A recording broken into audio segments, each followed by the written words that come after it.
বর্তমানে তো টুথপেস্ট নিয়ে অনেক বিতর্ক হচ্ছে, অথচ আমাদের ফুড চেইনের ভিতরে বহু আগেই কিন্তু মাইক্রোপ্লাস্টিকগুলো চলে আসছে। আসসালামু আলাইকুম, আমি বর্তমানে অবস্থান করছি পটুয়াখালীর গলাচিপা নদীর উপরে। একটা গুরুত্বপূর্ণ তথ্য শেয়ার করব। বিশেষ করে আমরা এখন যে মাইক্রোপ্লাস্টিক নিয়ে এখন যে আলোচনাগুলো করছি, অথচ আমাদের ফুড চেইনের ভিতরে বহু আগেই কিন্তু মাইক্রোপ্লাস্টিকগুলো চলে আসছে। বিশেষ করে আমরা এত সুন্দর যে নদীগুলো দেখতে পাচ্ছি, এই নদীগুলো বিশেষ করে আমরা দূষণ করছি কিন্তু আরও বহু আগে। ঢাকার যতগুলো ফ্যাক্টরি আছে, এই ফ্যাক্টরিগুলো থেকে যতগুলো আছে, বিশেষ করে পলিথিন বা পলিথিন পণ্য যেগুলো আছে সেগুলো আমরা নদীতে দিয়ে দিই। নদীগুলো থেকে সাগরে চলে যায় আস্তে আস্তে, এবং এটা হলো সূর্যের তাপে বা সূর্যের অতিবেগুনি রশ্মির কারণে এই মাইক্রোপ্লাস্টিকগুলো তৈরি হয়, এবং সেগুলো কিন্তু মাছের পরে হলো মূলত যে সাপ্লাই চেইনের শেষ পর্যায়ে কিন্তু আমাদের খাবারের প্লেটে কিন্তু এই চলে আসে মাইক্রোপ্লাস্টিক।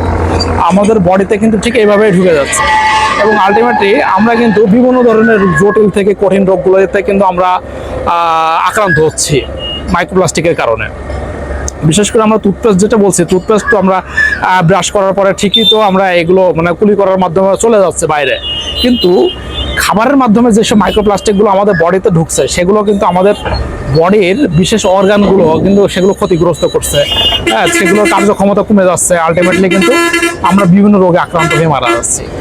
কিছুদিন আগে আমি বলছিলাম যে পৃথিবীতে যদি 3 জন মানুষ মারা যায়, 3 জন মানুষের ভিতরে 2 জন মানুষ মারা যাচ্ছে কিন্তু নন কমিউনিকেবল ডিজিজ।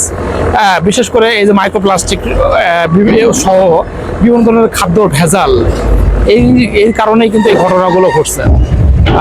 বিশেষ করে পটুয়াখালীতে আসলে আমার মনটা ভরে যায় যে এত বড় বড় নদী, এত পানি, কিছুক্ষণ দূর পরই কিন্তু বিভিন্ন ধরনের ফেরি, আমরা একটু আগে ফেরি দেখতে পাচ্ছি এখানে একটা।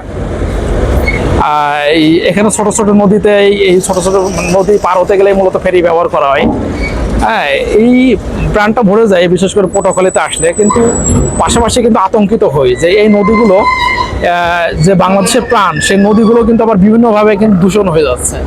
দূষণটা করছি মূলত আমরা নিজেরাই, বিভিন্ন ধরনের বাড়ির যেসব হলো বর্জ্য পদার্থগুলো আছে যেগুলো আমরা নদীতে ছেড়ে দিচ্ছি বিভিন্নভাবে, এবং নদী থেকে আমরা মেরে ফেলছি, এবং আলটিমেটলি নদী যেমন দূষণ হচ্ছে, সে দূষণটা কিন্তু আলটিমেটলি আমাদের বডিতেও হয়ে যাচ্ছে, এবং আমরাও কিন্তু অসুস্থ হয়ে আমরা আস্তে আস্তে কিন্তু দুনিয়া থেকে মাইনাস হয়ে যাচ্ছি।